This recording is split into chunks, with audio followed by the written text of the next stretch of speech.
Pernah nggak kepikiran, pengen nurunin berat badan tapi nggak pengen ada fase di mana badan kita jadi kurus kering kayak anak kos di akhir bulan, tapi juga kita udah bosen buncit kayak bapak-bapak abis reunian.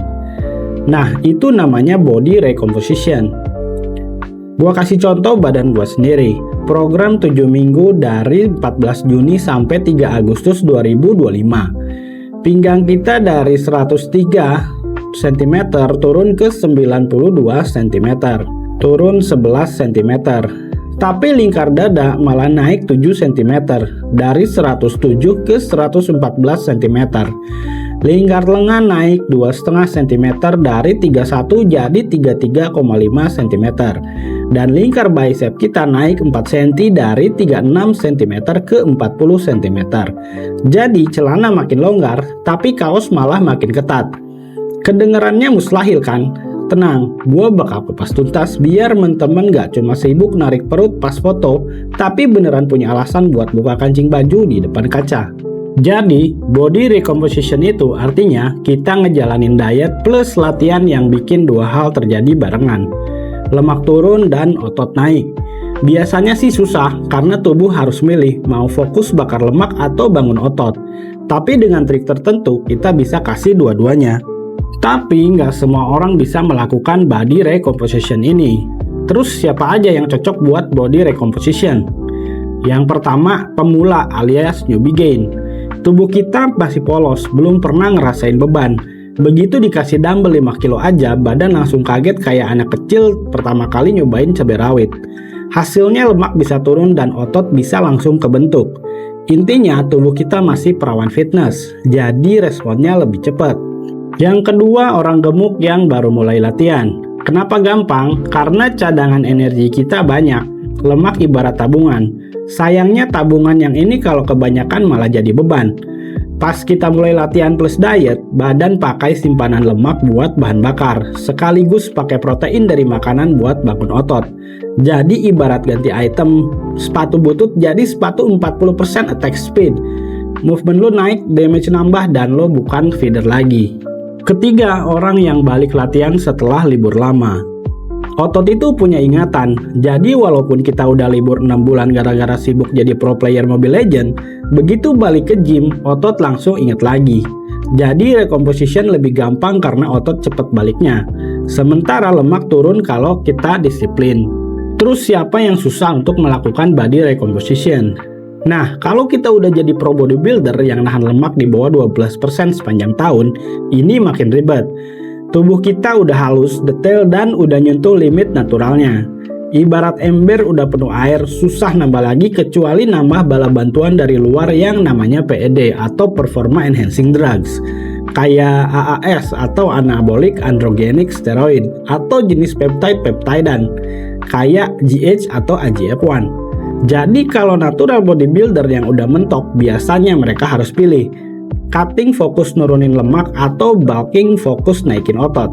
Kalau maksa dua-duanya, hasilnya kayak ngerayu cewek sambil bawa istri, alias mustahil.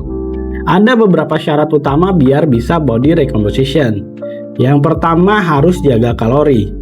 Kalori untuk body recom ini nggak perlu diturunin sama sekali, karena kita butuh kalori tersebut untuk numbuhin otot. Kita defisitnya nanti lewat tambahan aktivitas olahraga, lebih tepatnya angkat beban. Kedua, protein harus tinggi. Ini kunci dari segala jenis diet, terutama untuk program diet yang mengurangi lemak tubuh. Otot kita butuh bahan bangunan, minimal 0,7 sampai 1,2 gram per kilogram berat badan. Jadi kalau ambil tengah-tengah, orang yang punya berat 70 kg berarti sekitar 70 gram protein. Tapi gue saranin sih, kalau pengen dietnya sambil ngurangin lemak, kita mainin proteinnya di sekitar 2 gram per kilogram berat badan. Jadi kalau berat 70 kg, ya kita makan sekitar 140 gram protein setiap hari. Atau setara 500 gram dada ayam. Intinya ayam lebih sering ketemu kita dibanding Pak RT depan rumah kita. Ketiga, harus latihan beban. Kardio doang nggak cukup, kita harus kasih stimulus biar otot punya alasan buat tumbuh. Angkat beban sampai wajah kita mirip orang sembelit lagi ngeden di toilet. Idealnya beban yang kita gunakan kalau untuk hypertrophy sekitar 8-12 repetisi otot kita harus mengalami fatigue atau kelelahan. 8 set per otot per latihan, dan otot yang sama dilatih 2 kali dalam seminggu. Detailnya nanti akan kita buatkan video tersendiri tentang cara gedein otot. Subs dulu aja, ditunggu videonya. Dan kita butuh kardio buat nipisin lemak, terutama visceral fat atau lemak organ. Tapi kardio yang digunakan adalah low intensity, atau bahasa lainnya kardio santai, seperti jalan kaki atau sepeda santai. Jangan yang high intensity, biar ototnya nggak overtrain, karena high intensity workoutnya udah kita lakukan lewat angkat beban. Dan yang keempat, tidur harus nyenyak. Ini step paling krusial yang banyak orang sepelekan. Karena percuma kalau latihan keras tapi tidur kayak kelelawar insomnia. Recovery itu bagian dari recomposition, minimal 7 jam karena badan kita bakar lemak dan bangun otot pada saat kita tidur. Dan jangan lupa, tidur itu gratis, beda dengan membership gym. Dan ini contoh body recomp yang kita lakukan selama 7 minggu. Pertama, kondisi awal tubuh gua ini bodybuilder amatiran dengan bobot paling tinggi yang pernah gua punya, sekitar 93 kg dengan body fat 20% di tahun 2004. Sebelum mulai rekompetisi, gua sempat vakum latihan setahun lebih, alias hidup kayak jomblo, nggak ada beban, nggak ada tekanan. Berat badan gua perlahan turun ke 87-88 kg. Dada menciut tapi perut membuncit karena emang gak nyentuh barbel sama sekali, jadi ototnya hilang semua. Tapi karena ada muscle memory alias otot punya ingatan masa lalu, di minggu ke-11 dalam 2,5 bulan, berat gue perlahan-lahan naik ke 93 kg karena gue naikin kalorinya. Ya walaupun body fatnya lebih tinggi dari setahun yang lalu. Kedua, soal pola makan. Jujur ya, gue ini anaknya manis banget, terutama soal makanan. Gue doyan junk food dan minuman manis. Jadi diet rekom gue ini isinya kayak gini tiap hari. Pertama 5 butir telur, terus setengah kilo dada ayam, 1 mangkok nasi putih, 1 bungkus indomie goreng pedas, setengah liter teh botol, Wolf Magnum 2-3 kali seminggu, KFC juga 2-3 kali seminggu, 25 gram keratin setiap hari, dan kopi kenangan 2-3 kali seminggu karena istri gua suka ngopi. Tunggu dulu, temen-temen pasti mikir, lah bang, bukannya lu sering ngoceh soal metabolic syndrome? Kenapa makanan lu gula, tepung, dan minyak nabati semua? Ya, bener banget, dan itu justru alasan gua belajar soal metabolisme, karena gua suka makan. Gua udah nyobain berbagai macam jenis diet, dari keto, carnivore, low carb, paleo, bahkan diet berdasarkan zodiakmu hari ini. Dan di situ gue nemu satu pola penting dalam, yaitu kita nggak akan bisa nurunin lemak kalau tubuh kita insulin resisten atau insulin tubuh kita selalu tinggi setiap saat. Dan kunci kedua adalah surplus protein minimal 1,2 gram per kilogram berat badan. Dan yang ketiga harus defisit kalori. Keempat, latihan beban. Dan konsep ini bakal gue bahas di video lainnya. Subscribe aja dulu ya. Tapi bang, gula dan karbo lu banyak banget, bukannya itu bikin insulin resisten? Betul, tapi ingat, gua ini bodybuilder amatir yang lama nggak latihan. Berat badan gua sekarang 87 kg, dan goals gua balik ke 93 kg dengan body fat yang nggak naik terlalu banyak. Gua butuh sekitar 6 kg cadangan glikogen buat balikin volume otot yang hilang. Dan dengan aktivitas fisik yang naik drastis dari latihan beban, karbo dan gula itu langsung disedot ke otot. Walaupun ada sisa, dia bakal diubah jadi lemak, dan ketika gua tidur, lemak tersebut bakal dibakar lagi buat recovery otot yang rusak karena dipakai latihan beban. Itulah kenapa recomposition itu cuma bisa maksimal kalau kita punya ruang glikogen yang kosong dan punya body fat di atas 14%. Kalau kita udah lean banget, body fat kita udah di bawah 14%, recomp itu susah atau hampir mustahil. Ketiga, pola latihan yang gue lakuin. Gue latihan beban 4 kali seminggu. Jadi Selasa, Rabu, dan Sabtu Minggu. Selasa pull plus leg dan Rabu push plus leg. Sabtu Minggu gue ulangin lagi. Durasi latihannya sekitar 2-3 jam. Dengan total volume angkat beban yang gue lakuin sekitar 12-15 ton per sesi latihan.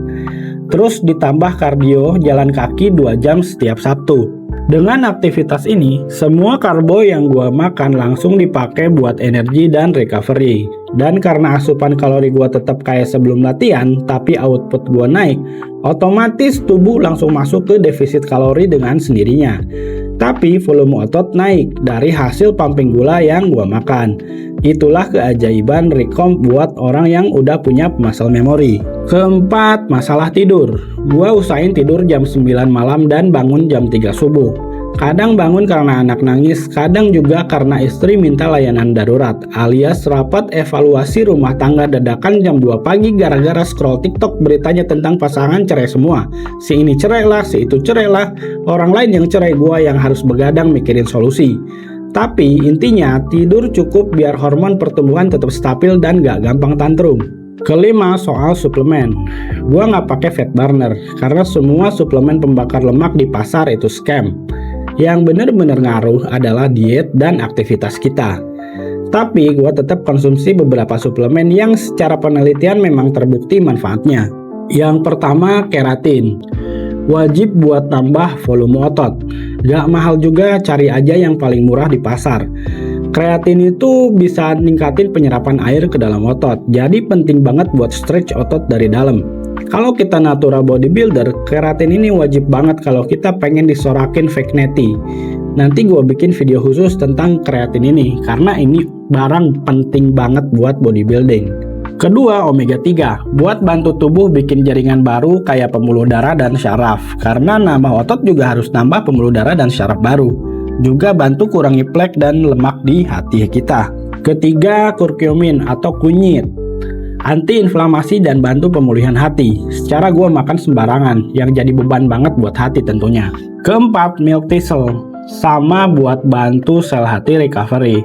Omega 3, kurkumin, dan milk thistle ini buat hati semua. Karena ya hati kita tuh literally yang kerja 24 jam ngolah gula, lemak, dan protein.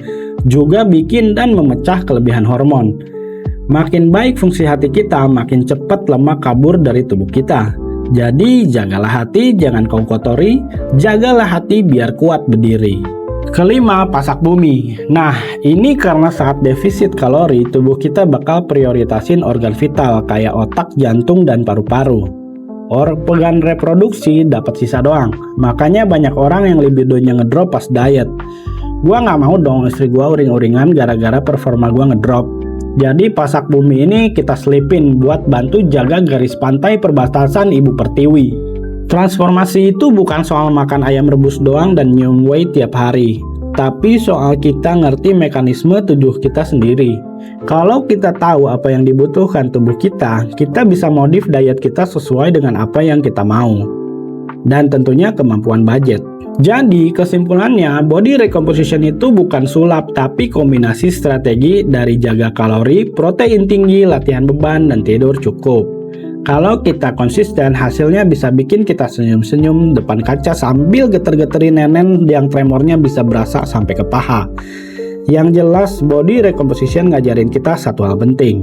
Gak semua transformasi itu butuh perubahan yang ekstrim. Kita bisa buang yang jelek sambil bangun yang baik pelan-pelan tapi pasti. Kalau ada yang kurang jelas atau ada yang masih ganjel, tulis aja di kolom komentar. Jangan lupa subscribe biar teman-teman gak kelewatan tips lain seputar metabolic syndrome, diet, dan bodybuilding. Maksain tahu karena kalau nggak maksa kita nggak bakal tahu. Pelan-pelan aja, yang penting konsisten, rapat temenin.